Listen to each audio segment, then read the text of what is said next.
Welcome into the Skraby Show for Thursday, January 8th, 2026. We got a lot going on today. We have this arbitration stuff. We have the college football playoff happening right now.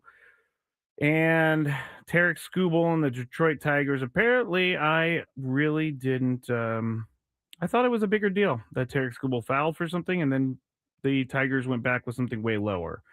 But apparently not. Apparently not.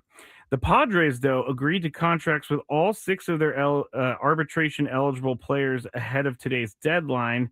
So Jason Adam, Adrian Morejon, Gavin Sheets, JP Sears, Mason Miller, and Freddie Fermin are all now under contract for the 2026 season. And Luis Campusano as well, but his contract was given out in November, and so he's not counted as one of these. But AJ Preller has not had a player go to arbitration in his Padres GM career. He, since 2014, has not had anyone go to arbitration. And really, the reason that's a big deal, if you pay attention to what Corbin Burns said years ago, I think it was like 2 or 3 years ago, he went into arbitration with the Brewers. And he thought he was owed more money. And he obviously didn't get more money because the Brewers came back and said, here's the number that we're thinking. And it didn't make him happy because he thought he was worth more money. He thought he had, given some sweat equity to the Brewers organization. And he was very angry because he felt like the Brewers were doing some shady things. And if you remember with Josh Hader, it does sound like the Brewers were kind of doing shady things because, in a nutshell, the Brewers told Josh Hader, hey, we need you to pitch in the sixth inning. We need you to pitch wherever we need you to pitch. And you know what? We'll take care of you when it comes time for arbitration, comes time for a new contract. And then when they got into the arbitration hearings, the Brewers said, well, Josh, you didn't pitch enough at the end of the game. You didn't pitch enough high leverage innings. And Josh was like, well, hey, you told me that you needed me elsewhere and you're going to take care of me. So it is a dirty business sometimes. And that's not just the only, issue out there, but this is why AJ Preller is liked by a lot of people because AJ doesn't he doesn't send people to arbitration, and he gives them what they feel they're worth and he feels they're worth, and so they're on the same page, and I like that. I think that's a pretty darn good darn good relationship to have with players. And when players come to the team and they're in arbitration, they kind of know that AJ Preller's not going to try and screw them over. So I think AJ Preller not having any players go to arbitration since 2014 is a really good sign. And not even a sign. It's a really good it's a feel good thing for players when they want to come play for the Padres if they are in that arbitration range. So, it's roster news, I guess. We don't have to worry about those. And then Tony made a good point earlier. We would have known if they weren't going to be on the team if they were non-tendered earlier or later last year. But hey, I'll take it. These guys are under contract, and I am happy about that.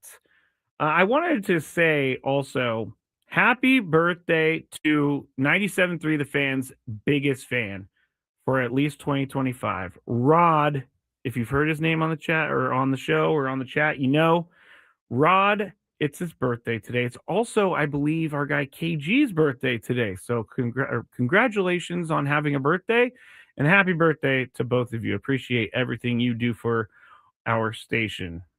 Rod is someone who gave me a Christmas gift, and I thought that was really amazing. So that's kind of the way Rod is. He's just a great guy. Same with you, KG. But you didn't give me a gift, so I can't talk you up. All right, let's go and talk real quick about the best free agent DH. I was asked last night who would be the best free agent DH for the Padres, and I looked through a lot of players. I scrolled and I scrolled and I looked, And one that we talked about on the show today that I found, I think it would be very, very beneficial for the Padres to bring him in, even at the price, but you can get him 1 year, 20 something million dollars. Maybe that works within the Padres uh, yeah, budgetary concerns, but that's Eugenio Suarez. And we during the Big Five, I said he's projected 4 years, 100 million, 2 years, 45 million, or a 1 year deal. But I really like that. And I know that he strikes out a lot. And I know that he is doesn't have the highest batting average in the world. But he hit 49 home runs last year.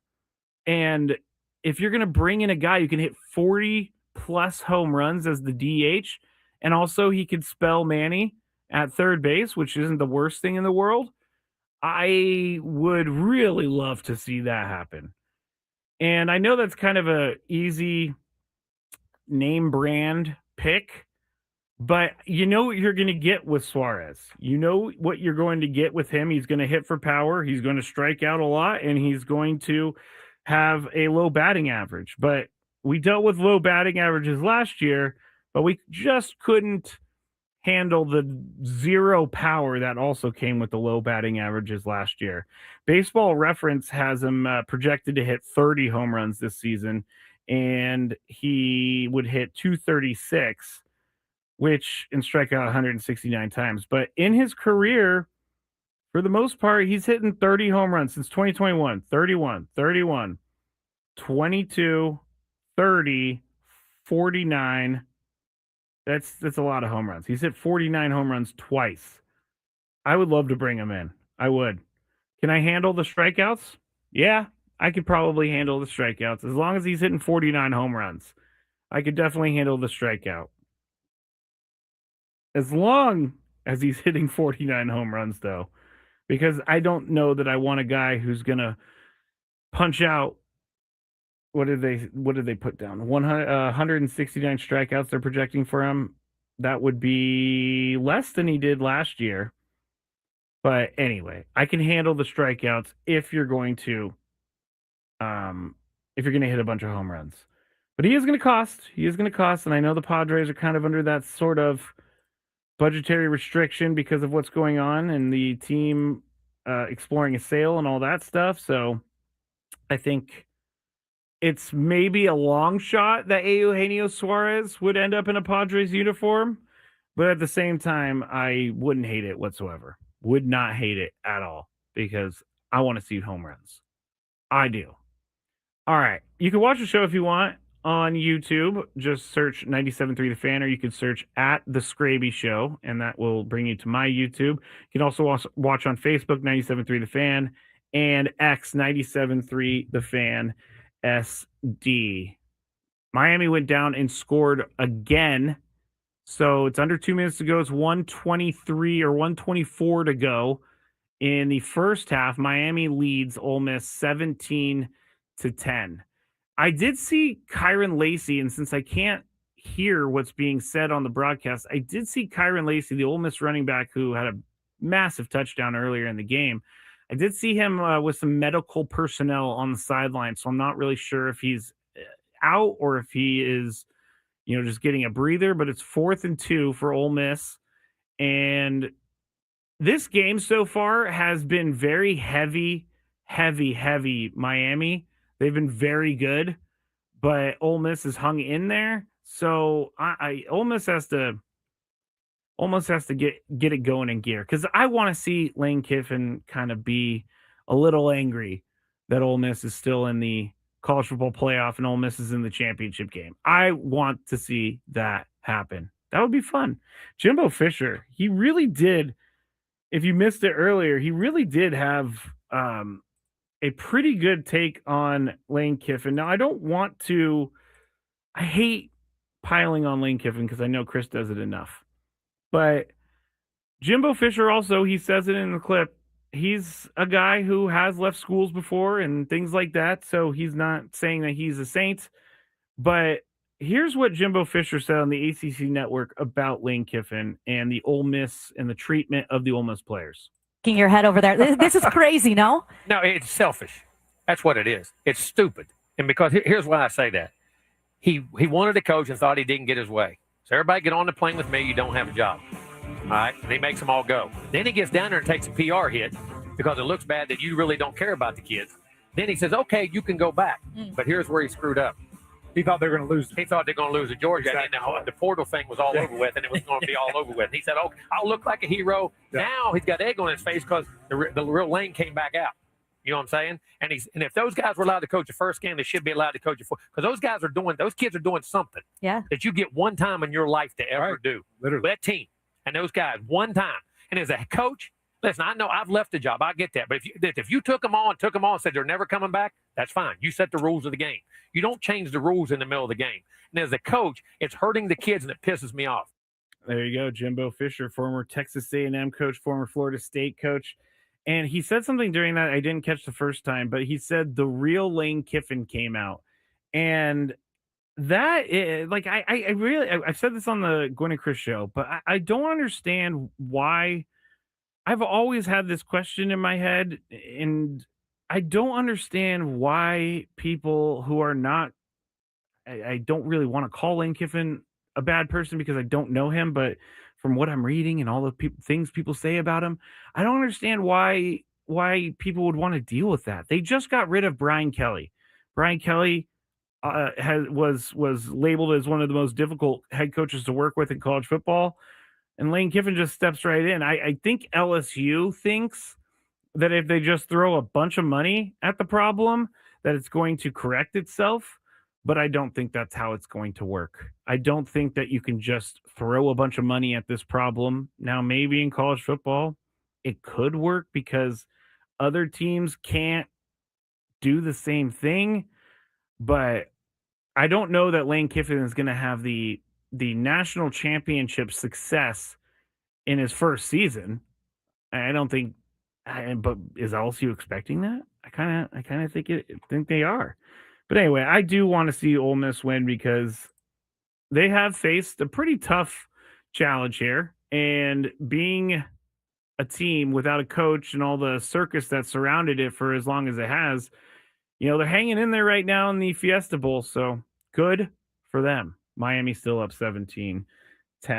All right, when we get back here on the Skraby Show, I wanted to talk a little bit about what Rob Manfred said earlier today on WFAN. He had some ideas for baseball.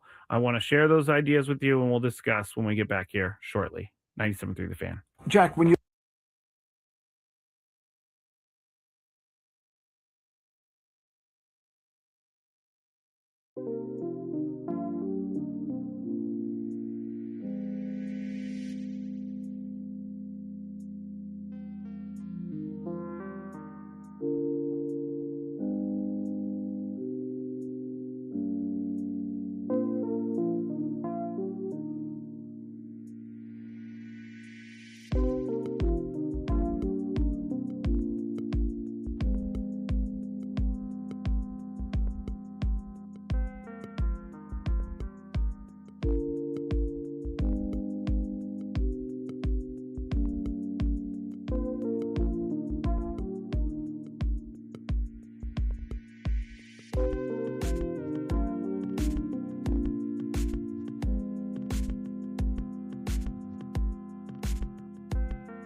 With the new Skraby Show schedule here in the year of 2026, this will be my last show of the week. So I'm going to be doing Monday through Thursday, 6 p.m. to 7 p.m. The only difference is next week, Monday has Monday Night Football, so I won't be doing Monday. And then the week after is Martin Luther King Jr. Day on Monday, so we won't be doing that as well. But otherwise, I'll be doing 4 a week. And I've heard some people say, good for you, Skraby, trying to keep your mental health in check. Because last year I was exhausted by the time the season started, but that is not going to be the case this year. That will not be the case. Okay, Rob Manfred was on the Craig Carton show on WFAN, sister station WFAN, and they talked about a lot. Now, when I first saw the article from Evan Drelich, the title of the article is MLB split season and in-season tournament have been discussed, Rob Manfred says. Now, I realize that this is not technically clickbait because they do give you the information in the story, but this is an enticing headline to click because I really was thinking, hey, here we go. They're going to do an in-season tournament, and it's going to be ridiculous. But the more I read the article, it doesn't really sound like it's that serious of a conversation. Here's what he said on WFAN. He said, we've talked about split seasons. We've talked about in-season tournaments. We do understand that 162 games is a long pull. I think the difficulty to accomplish those sort of in-season events, you almost inevitably start talking about fewer regular season games. It is a much more complicated thing in our sport than it is in other sports because all our season-long records, you're playing around with something that people care a lot about, which I think is really important to talk about at the end. Because of all of our season-long records, you're playing around with something that people really care a lot about. Like the NFL, they don't care about the records. It's clear. When they went to they've gone from a 14-game season to a 16-game season to a 17-game season. They're trying to get into an 18-game season. But now, Myles Garrett is the sack champion with 23 sacks, even though he played 17 games. So, and there's other records that have been broken in 17 games. So the NFL is just like, hey, we're just going to start with new records. We're, basically we're going to allow all the old records to be broken by having 17-game season, and then we'll be back on track. But I do think in baseball, it's much more important to try and keep the stats and the records and all of that in a similar position because I do care about baseball numbers and baseball stats. I do care. I think it's fun to go back and look at Babe Ruth and see what he did compared to, Aaron Judge or Cal Raleigh to Johnny Bench or something like that. And it's one of the few sports where you can look back and for the most part, the game has been the same. So the stats are not as different as other sports because in football, bigger, faster, stronger. Basketball, taller, all of that. But in baseball, yes, those guys are bigger, faster, stronger as well. But at the same time, it's still the same game. It hasn't changed too much in football. It used to be you run the ball, you run the ball, you run the ball. Now everybody passes the ball. Game has changed. I guess there's certain things in baseball, but for the most part, the stats are the stats. And I think that is very important that Rob Manfred is keeping that in mind. Now, the one thing I do not care about is this in-season tournament. Do not care about in-season events. Do not care about the in-season tournament. Please do not do this. Do not do this. I think this would be stupid.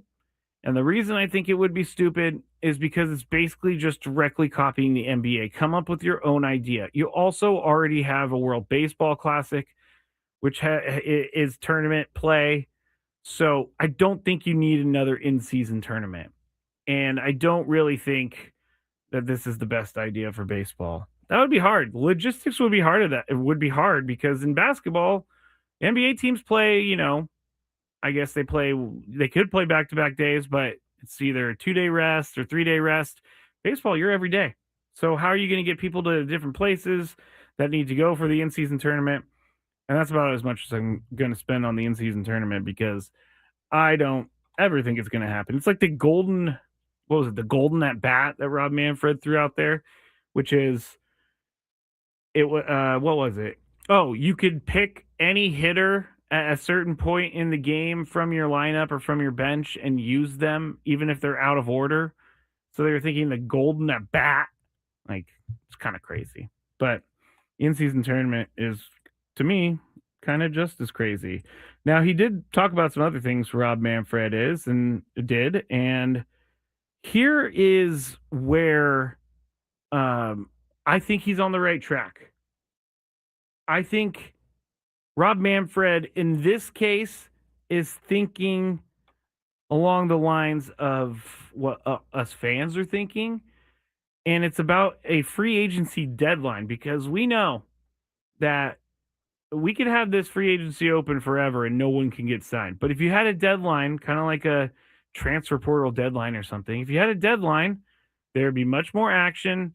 There would be money being spent on players. There would be a lot more clarity on things if they had a deadline. So here's what Rob Manfred said about a possible free agency deadline.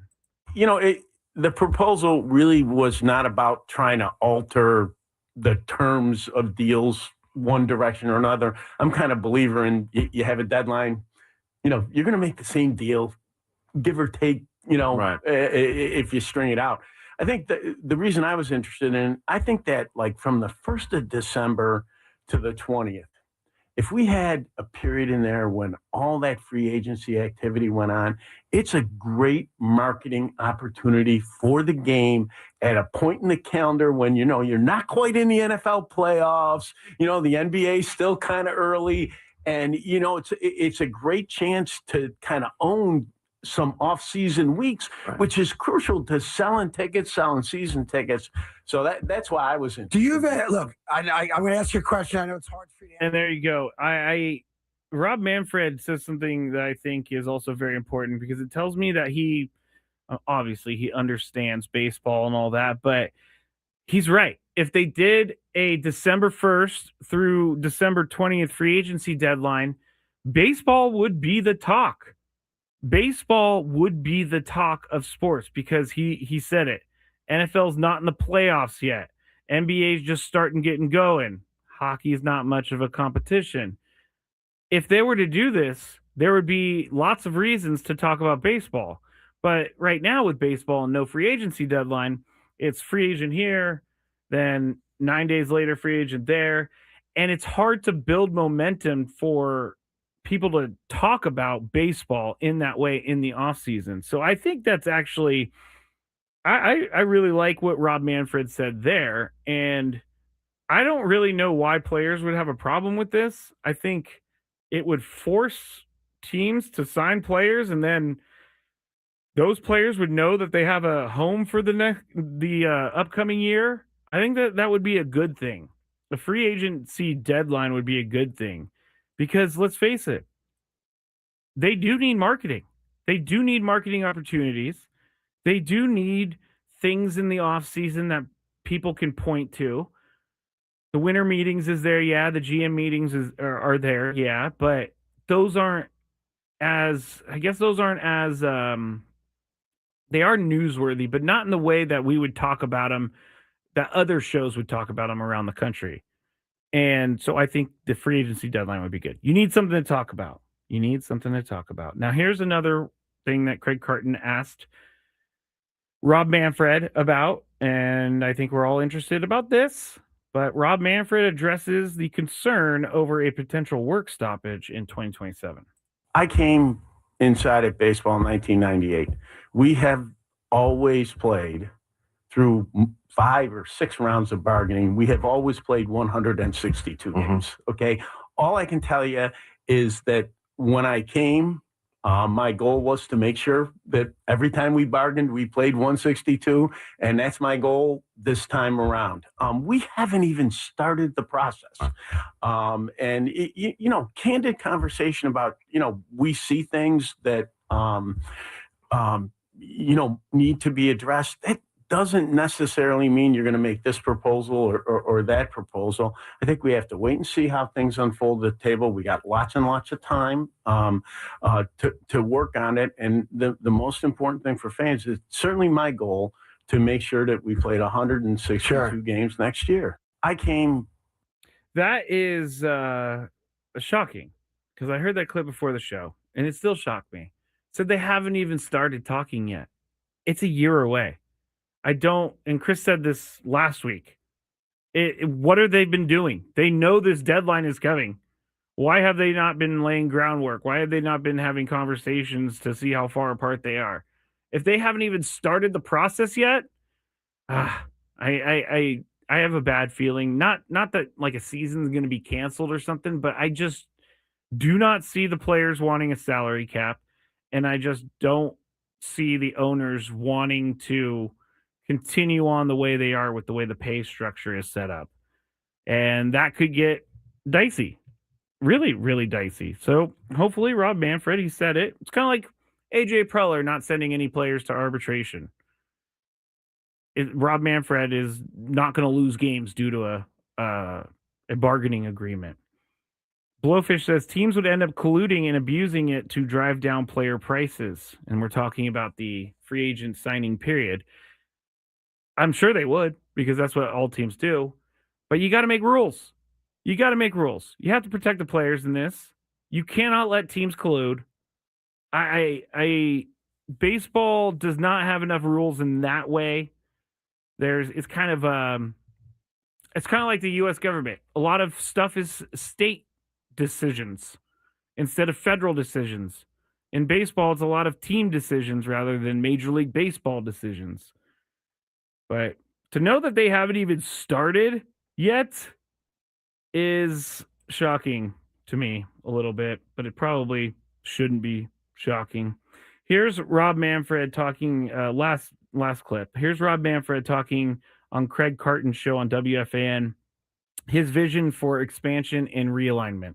I would like to expand. I think 32 would be good for us. And, fundamentally, it's a lot of cities like to have Major League Baseball. When people want your product, you ought to try to, find a way to sell it to them. It's kind of basic. Number one. Number two, it does a ton of for us from a format perspective. You would realign. You would do it along geographic lines, which could alleviate a ton of the travel burden that's on players. Remember, we ask our players 162 times in 186 days. So most of the play between 162 and 186 travel, right? Mm-hmm. I mean, so you can eliminate a lot of that travel, make it less burdensome, which would be a great thing in terms of player health and safety. And if you play geographically, we get in a postseason, we have those 4 window days that I love, right? You get 4 baseball games in a day. It's awesome. But when you think about the fans in the individual markets, you always end up with, because of the way we're set up, you get Boston versus Anaheim in one of the early rounds. So you're either going to be too late for the fans in Boston or too early. So if you realign geographically, you would look more like other sports where you play up east into the World Series and west into the World Series. And that 10 o'clock game on the West Coast that sometimes is a problem for us becomes a primetime game on the West Coast for the two teams that are playing. So there's a lot of advantages to it. I think if you did it, you'd probably be 8-4s, right? Okay. And I think you would try to keep. All right. He goes on to say, because he goes on a little bit longer in this clip, but he goes on to say that if a team is in the same market, they won't be in the same division. So the Yankees and Mets will still be able to play each other, or league, I'm sorry. They will be in separate leagues. So the Yankees and the Mets will still be able to match up in the World Series, the Angels and the Dodgers, I almost said Giants and the A's, but that's not true anymore. The White Sox and the Cubs, they would be in separate leagues, and so they wouldn't do that. But the travel thing, didn't they just get themselves into this trouble? Didn't they just do this to themselves? They did the whole, we need to play every single team, and so we're going to take away division games, and we're going to add travel. So what's he complaining about? He's the one who his administration is the one who did this. They're the one who caused all the travel, so I don't understand why all of a sudden travel is such a big deal, but maybe the players have pushed back a lot, which I don't blame them. I do not blame them for pushing back. Knowing what Tony's schedule's like during the season and how much he's traveling throughout the night and being a West Coast team coming from an East Coast, Sunday night baseball game, you're getting done at 11 p.m. and you're getting in the air at 1 and you're making some time up on the way home, but you're still getting in late. It's just the travel is a problem, but this is what you get when you tell teams that they're going to have to play every team in baseball. So if they're going to realign, I really hope that they keep the Padres and the Dodgers and the Giants and maybe even the Diamondbacks in the same division. But I don't know that they will. That would make sense to me. 3 California teams and 1 Arizona team. That's not a lot of flying. So there, just solved it for you, Mr. Manfred. Just solved it for you. All right. That's it for Rob Manfred on WFAN. Tony and I will probably talk about that a little tomorrow because we didn't get a chance to listen to him earlier, so we wanted to make sure we were able to listen and think about things. But when we get back here on the Skraby Show, we are going to go into an NFL playoff preview. I'm going to talk about the games that are happening over this weekend. We still have the Daily Gripe. Halftime at the college football playoff game. Believe Miami is still leading 17-10 over Ole Miss. Back shortly, 97.3 The Fan.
All guests on 97.3 The Fan, join us on the David P. Shapiro Fan Hotline. David P. Shapiro, criminal defense attorneys helping good people regain control of their future when charged with a crime. Since 2010, visit davidpshapirolaw.com. Matt Skraby here with you. Final segment of the week for the Skraby Show here on 97.3 The Fan. Tony and I are going to be in tomorrow because Chris is traveling to Utah with the Aztecs women's team, so you'll get us. We have all the shows on the station tomorrow, so nothing's changing for that. I actually made a mistake. I did not see Ole Miss kick the field goal at the end of the half, so Ole Miss is trailing Miami 17-13 in the college football playoff at halftime. So if anything crazy happens in the next 13 minutes, I will let you know. But here we go into, I guess I shouldn't, I'll just play whatever. It's like we use this for Gwen Chris, but who cares? Actually, you know where I'm going to go? Hold on one second. Let me get a different song because I'm tired of hearing that song today. I need to go find it, though. I don't know exactly where it is on this wall. We call it a wall. And I still... Oh, here it is. Here it is. Let's see. No, that's not it either. Oh, well, I messed that up. Okay, well, this is just a disaster right now because I can't figure out which one is the right one. But we are going into playoff season, which is always kind of sad for me. As a kid, I was devastated when the football season ended. Growing up, going to all the games with my grandpa, just loving the NFL as a kid, I was devastated when the season is over. Now I'm like, all right, season's over, and then before I know it, the season's back. But I remember all that waiting for football to come back around was difficult for me. But I think the playoffs, especially this weekend's playoffs, are some of the best sporting events of the year because you get crazy games, you get crazy results, and you usually have the most to talk about after the first weekend of playoffs. So I think that the Rams we're just going to go in order of when they're playing because I think that's an easy way to go through it. But the Rams and the Panthers. Now, I personally think, and you heard my picks earlier, I personally think the Rams might have the best offense and a good enough defense to win a Super Bowl, but the Rams have not played well lately.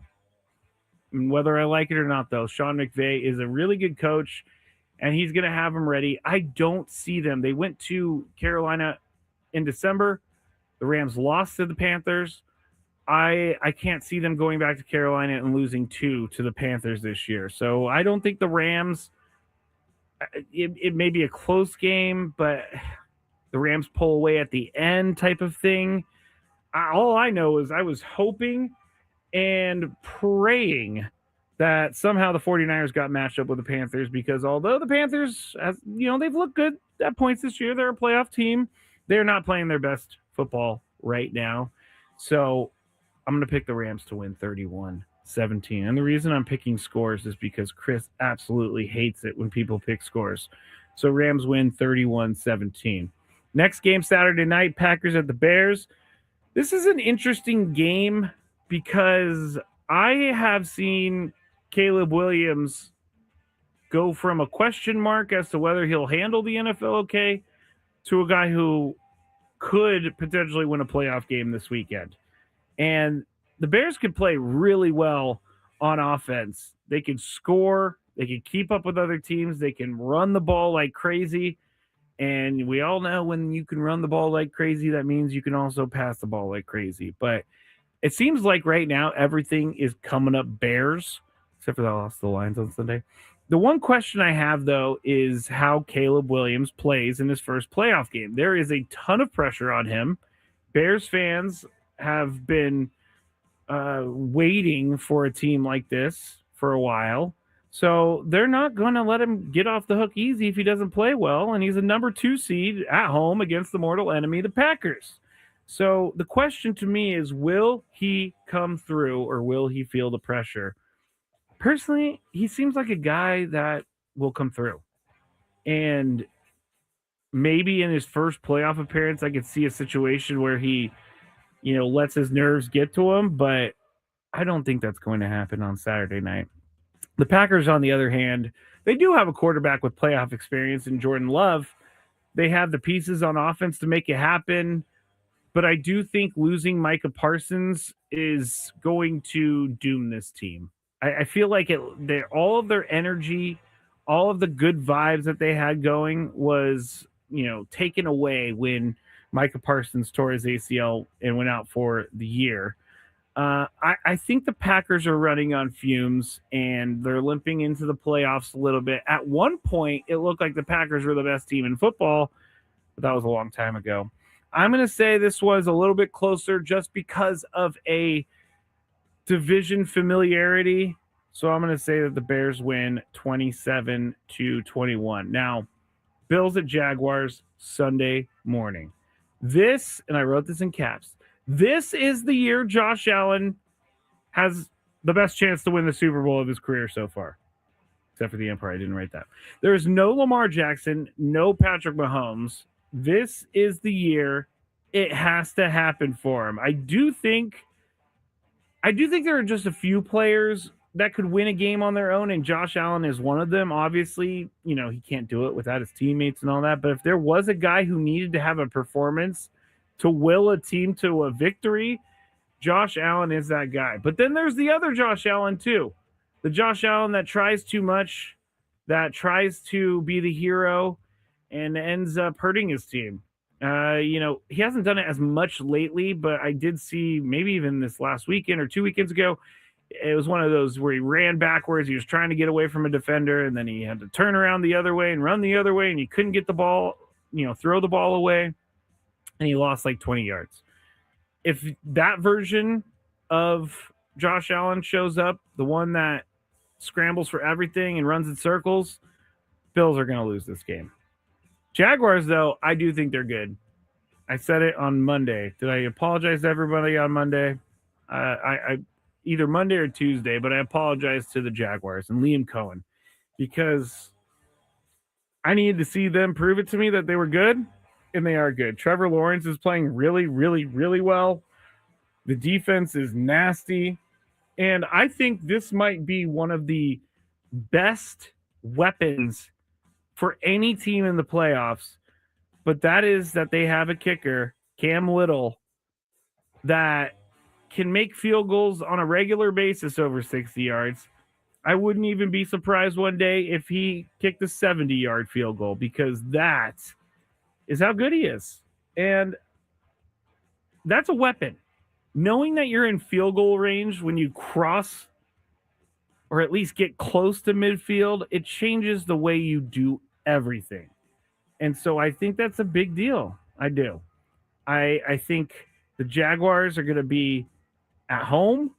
I think the Bills have struggled. And so I'm going to go with the Jaguars here. And I'm going to go with it being a little bit of a lopsided game. I'm going to go with it 28-10 Jaguars. I don't know why I feel that way. I just feel like things are stacked against the Bills. So 28-10. Next game, 49ers and Eagles. Obviously, this is the one I'm most excited for and also most terrified for. This was the worst possible matchup I could have ever imagined for the 49ers in the first round of the playoffs. I mean, they had their chance to miss this matchup. All they needed to do was beat the Seahawks on Sunday night or Saturday night last week, and they would have had the number one seed to bye, and they wouldn't have had to play the Eagles in the first round. But this is not a great matchup for the 49ers. Trent Williams has to play for them to have a chance to win. I even saw Lane Johnson might be coming back or is coming back for the Eagles. And so we get to watch Lane Johnson false start on every single play over the weekend. But the Eagles have not looked great this year at times. And I think they are kind of finding it right now. But they also just won a Super Bowl. I know that in the past, I've seen teams that win Super Bowls not be able to get back to the Super Bowl the next year. And that happens more often than not. The Chiefs and the Patriots of the last 30 years, that's not typical for them to just continue to go to the Super Bowl every year. And so if the 49ers have a chance, they have to rely heavily on Christian McCaffrey. There can be no drives where he doesn't get the ball. He has to get the ball not every single play, but he has to get the ball a lot because that's the only way I see them keeping up with the Eagles. With the defense the 49ers have right now, they have no linebackers. It's just brutal. It's just brutal. But I am going to pick I'm going to pick my team. I'm going to pick my team. Saquon Barkley also scares me. Dallas Goedert might be out, but he, is scary as well.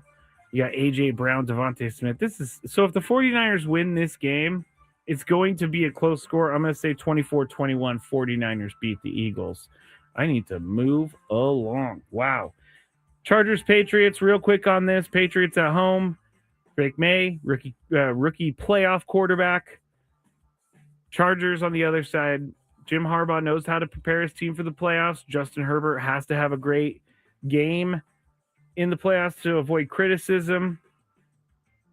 And I have to stay with the Chargers beating the Patriots because I've given the Patriots such a hard time throughout the year, so I can't pick them to win. But I'm going to pick the Chargers to win 2017. And finally, Steelers and Texans. This one is interesting because obviously Aaron Rodgers is back in the playoffs. Oh my gosh. What's annoying? Sorry about that. Today? I just played my daily gripe. I'm not even going to be able to do the daily gripe at this point because I got so much happening and I went way too long. Texans and the Steelers. The Aaron Rodgers, I think he's going to be able to play well in the playoffs. They're at home Monday night. They haven't lost. The Steelers haven't lost a Monday night game in like 30 years or something like that. Monday night game at home, I should say, in like 30 years. Texans have an amazing defense, though, and that will win them the game if they do. CJ Stroud, I think he throws 2 interceptions, and I think the Texans lose the game. The Steelers are going to win this game. Originally, I was going to say 24-21, but I'm going to make up some random score. I'm going to say the Steelers win the game 18-9. That would be a really weird score. 18-9. Wow, look at me going right up into it. The daily gripe actually should be the fact that I start things when I don't mean to start them. Brandon Wilson said, break the rules. We'd rather hear your gripe. The gripe. Let's see. I have a gripe. I have a doctor's appointment tomorrow morning. It's a video doctor's appointment. But they want me to check in at 8 a.m. for an 8:30 appointment. Why am I going to sit on hold on a video camera at home for 30 minutes? My appointment's at 8:30. Come on! That's my daily gripe. I don't want to have to wait around on camera for 30 minutes waiting for the doctor. My appointment, sir, was scheduled for 8:30. There you go. All right, Tony and I back tomorrow. Bennett Woods, 6 a.m. Braden Soprennett, Frank Marchese, 10 a.m. Talk to you all tomorrow. Have a good night. Aztecs basketball is back, and the